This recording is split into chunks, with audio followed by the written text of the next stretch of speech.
Hi viewers, welcome to our channel. Delhi liquor scam లో arrest అయిన కవిత గారి బెయిల్ పిటిషన్ పైన ఇవాళ కోర్టులో వాదనలు అయితే జరగడం జరిగింది. అయితే దాన్ని రేపటికి పోస్ట్ చేశారు. రేపైతే రిజల్ట్ తేలనుంది. బెయిల్ వస్తుందా రాదా, ఇవాళ విచారణ ఎలా జరిగింది కోర్టులో. సో ఇదే అంశం మీద డిస్కస్ చేయడానికి ప్రజెంట్ మనతో పాటు సీనియర్ జర్నలిస్ట్ జయదేవ్ ఉన్నారు. వారితో డిస్కస్ చేద్దాం. సార్ నమస్కారం. సార్ ఇవాళ కోర్టులో ఏం జరిగింది, ఎలా విచారణ వాదనలు జరిగాయి అడ్వకేట్ల మధ్య, బెయిల్ దొరికే ఛాన్స్ ఏమన్నా కనిపిస్తున్నాయా సార్? బెయిల్ దొరికే అంశాల విషయం పరిశీలిస్తే అది చెప్పలేమండి. ఎందుకంటే న్యాయమూర్తులు ఎలా ఆలోచిస్తారన్నది ఒక్కొక్కసారి కొన్ని రోజులు గడిచాక, లేదంటే ఆల్రెడీ ఆవిడ రిమాండ్లో ఉన్నారు కాబట్టి, సరే ఇన్ని రోజులు అయింది, ఒక మహిళగా వేరే దృక్కోణంలో ఆలోచించి, ఒక ప్రజాప్రతినిధిగా ఎమ్మెల్సీ కాబట్టి అట్లా చట్టసభలకు చెందిన వ్యక్తిగా ఆలోచించి ఏమైనా నిర్ణయం తీసుకుంటే తీసుకోవచ్చు. లేదు, బలమైన ఆరోపణలు ఉన్నాయి కాబట్టి బయటకు వస్తే ఇబ్బందికర పరిస్థితులు వస్తాయి, సాక్షులను తారుమారు చేయొచ్చు, కేసునే తప్పుతో పట్టించవచ్చు, రకరకాలుగా అభిప్రాయాలు వినిపించవచ్చు అనే ఉద్దేశంలో రద్దయినా చేయొచ్చు. బట్ ఇది రెండో దానికే ఎక్కువ ఆస్కారం ఉందన్నట్టుగా చాలా మంది విశ్లేషకుల అభిప్రాయం. ఎందుకంటే ఆవిడ ఏదైతే లిక్కర్స్ స్కామ్ లో అరెస్ట్ అయ్యారు అంటున్నారో, అది ఒక రాష్ట్ర ముఖ్యమంత్రిని కూడా అరెస్ట్ చేసే స్థాయికి వెళ్ళింది. సో ఆయనకి బెయిల్ దొరకడానికి ఇబ్బంది అవుతుంది నేపథ్యంలో ఈవిడికి ఎలా బెయిల్ ఇస్తారు? ఇవ్వలేరు. కాబట్టి ఇవన్నీ ఒకదానికొకటి లింకప్ అని చెప్పి ఈడీ కానీ ఈడీ తరపు న్యాయవాదులు కానీ బలమైన వాదనలు వినిపించిన నేపథ్యంలో బెయిల్ దొరకడం కష్టం.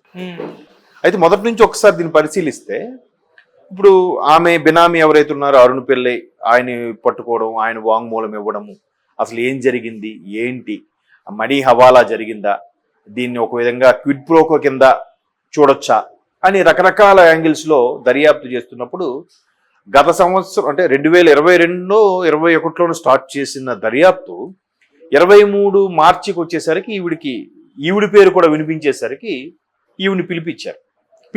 పిలవడానికి పంపించారు.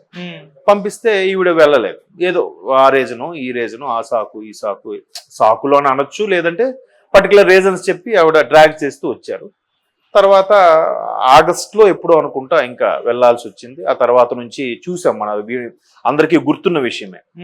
ఆవిడ వెళ్ళడము, ఇట్లా సింబల్ చూపించి వెళ్ళడము, తర్వాత ఒకసారి ఆవిడ ఫోను ఒకసారి పరిశీలిస్తే ఫోన్లో ఏం లేదని తేలడం, ఫోన్లో అన్ని అరేంజ్ చేశారని అనడము, తర్వాత ఈ ఏదైతే లిక్కర్ స్కామ్లో కొన్ని రకాల మెలకువలు చెప్తూ ఎక్కువగా లబ్ధి పొందేలాగా వెండర్స్, ఎవరైతే దాంట్లో పాత్రదారులు ఉంటారో వాళ్ళకి లబ్ధి పొందేలాగా, ప్రభుత్వాంతో పాటు ప్రభుత్వం కన్నా వీళ్ళు ఎక్కువ లబ్ధి పొందేలాగా కొన్ని రకాల నిబంధనలతో కూడిన షీట్ రెడీ చేశారు లిక్కర్కి సంబంధించి. ప్రభుత్వం లిక్కర్ ఏదైతే యారక్స్, గవర్నమెంట్ యారక్ డిపార్ట్మెంట్ సంబంధించి ఆ విధంగా అమ్మేటప్పుడు ఎలా లబ్ధి పొందాలి అనేది కూడా ఈవిడ కొన్ని సూచనలు చేయడం, అది అందరికీ నచ్చి వాళ్ళు ఆమోదింపు చేశారు. అయితే ఎవరెవరు ఉన్నారనేది ఒక్కొక్కటిగా తవ్వితీస్తే మొత్తం ఈ అరుణ్ పిల్లై గారు చెప్పిన వాంగ్మూలం, తర్వాత ఒక్కొక్కరుగా ఏంటి, ఆయన పేరు సుఖేష్, జైల్లో ఆల్రెడీ ఉన్నారు, ఆయన కొన్ని రకాల విషయాలు చెప్పడం, ఆయన ముందు చెప్పినప్పుడు ఆయన ఎవరో మాకు తెలియదు అన్నట్టుగా అన్నారు. ఆయన దానికి హట్ అయ్యి ఒక్కొక్కటిగా లేఖలు, ప్రజావాద్యానికి లేఖలు రాసేలాగా రాస్తూ వచ్చారు.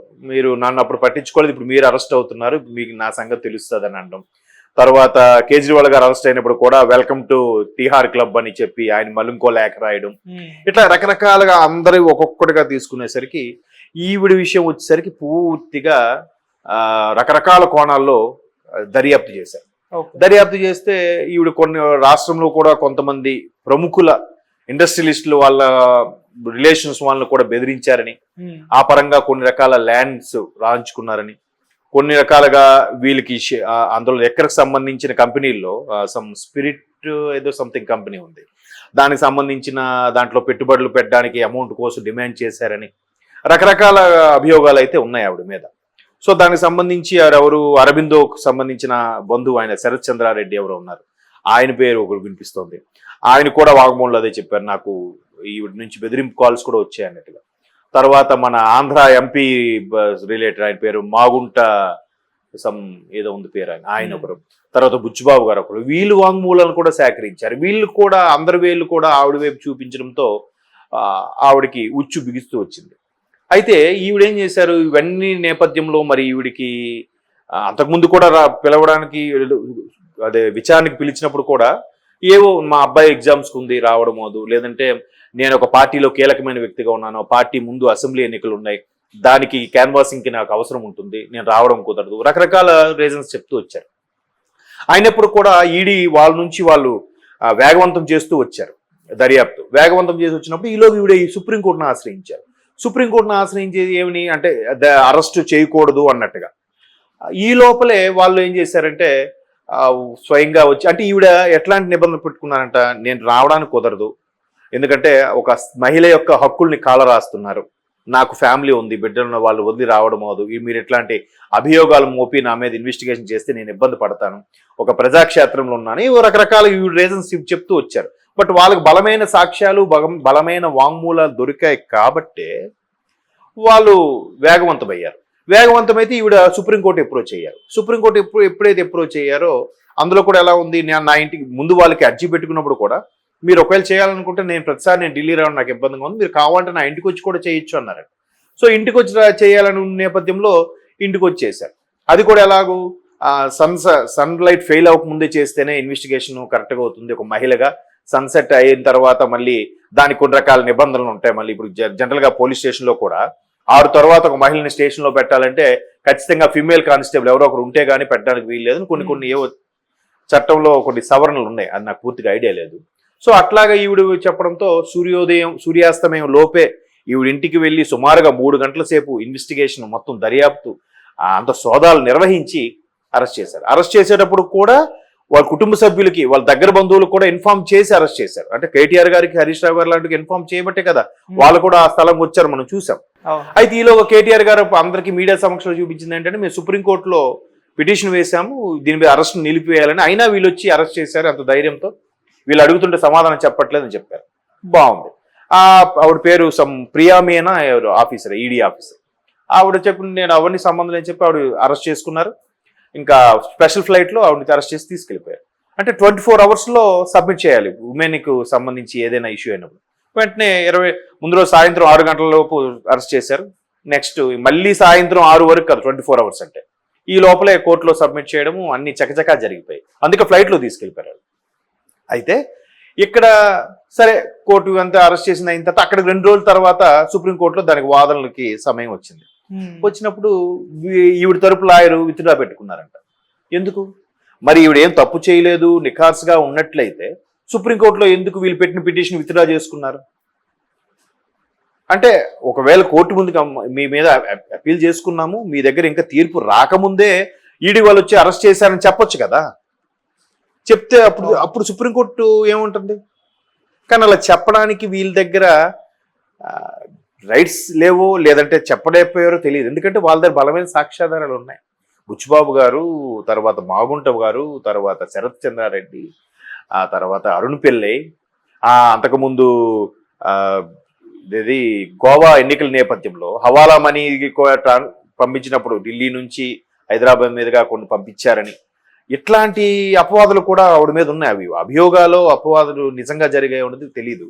బట్ వాళ్ళ దగ్గర బలమైన సాక్ష్యాధారాలు దీనికి సంబంధించి ఉన్నాయి కాబట్టి అరెస్ట్ చేశారు. కాబట్టి సుప్రీంకోర్టు దగ్గరికి వెళ్ళేసరికి వీళ్ళ తరపు లాయరే ముందు మేము లేదంటే విత్డ్రా పెట్టేసుకుంటాం అన్నారు. అంటే అర్థమేంటి, ఇండైరెక్ట్ గా తప్పు చేసినట్టు ఒప్పుకున్నట్టే.